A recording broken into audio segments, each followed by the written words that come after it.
Okay, we're here again with Phil Wilson in New Native Town Centre. Phil, there's been a lot of rumours going around recently about the site here. We're at the site where the proposed Aldi site. A lot of rumours been going around that Aldi are going to stop building. There's been obviously an obvious delay here. Can you tell us what the latest is? People should stop listening to rumours. The Aldi store is going to be built, and there has been delays. And it's nothing to do with Aldi's. It's nothing to do with the developers. Nothing to do with Freshwater who own the town centre or the county council or anybody. The problem we've had is with utility companies and something as simple as pipes. And people have got to take who owns the pipes. And it's ridiculous. I mean, I've been in touch with some of the utilities yesterday, and I did it before Christmas as well. And it's just really frustrating that the only thing that's holding this up now is ownership of a few pipes, underground pipes. That'll be resolved, and then they'll start building it. This supermarket should be open this year. It will be open this year. They start constructing it as soon as they sort out what the issues are over pipes, and then they'll start building it. But Aldi's are coming to Newton Aycliffe. It's as simple as that. You can understand people's frustrations. Well, I can. I mean, imagine how I feel, that, you know, being frustrated about all of this as well, when it's over maybe a gas pipe or a water main or an electricity pipe. And the utility companies just need to get the act together, really. They need to start talking to each other to resolve this issue. And I don't think this is unique. When you talk to the developers and project managers, they have these problems elsewhere as well. But when Newton Aycliffe's been waiting for the development of the town centre over many years now, I can understand people's frustration, and I just want to see an end to it, really. Yeah. When can we expect? It's been like this for quite a while. When can we expect to see a change in the site? Well, I imagine it just being a matter of weeks now. You know, they should have started building and sorting out the land ready for building, constructing the supermarket in January. And obviously now it's the middle of February, and it still hasn't happened. But it's down to the utility companies. They need to get their act together, and once that's sorted, they'll start constructing the building for the supermarket.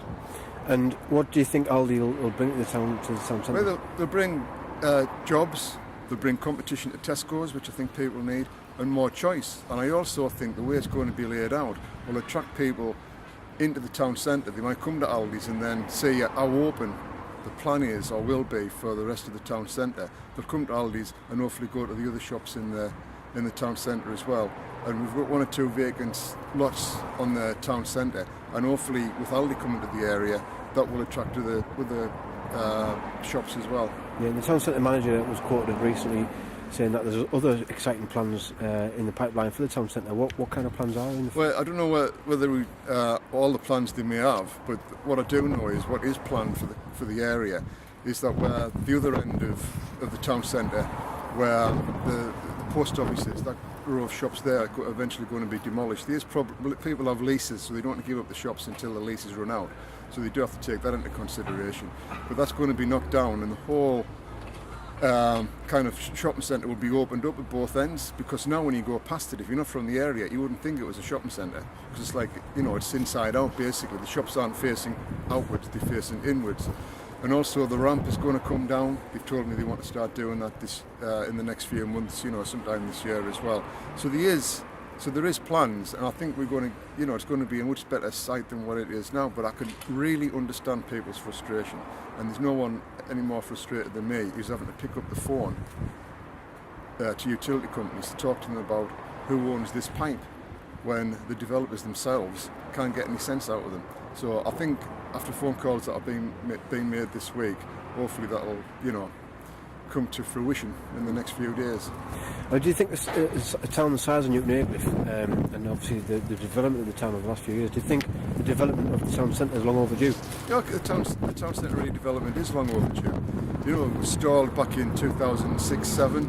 I mean, it was my predecessor who actually got the stakeholders, the people responsible for the town centre, you know, Freshwater's, GVA, the town centre officers, the county council, the borough council at the time as well, and other stakeholders, to sit down in the same room to thrash out the problems. And I've actually carried that on since I became the MP back in 2007. And I think that is actually give a bit of impetus to actually getting things resolved. So, you know, we have waited a long time for this, and I'm going to continue pressing it until it's, you know, we get the results that we want.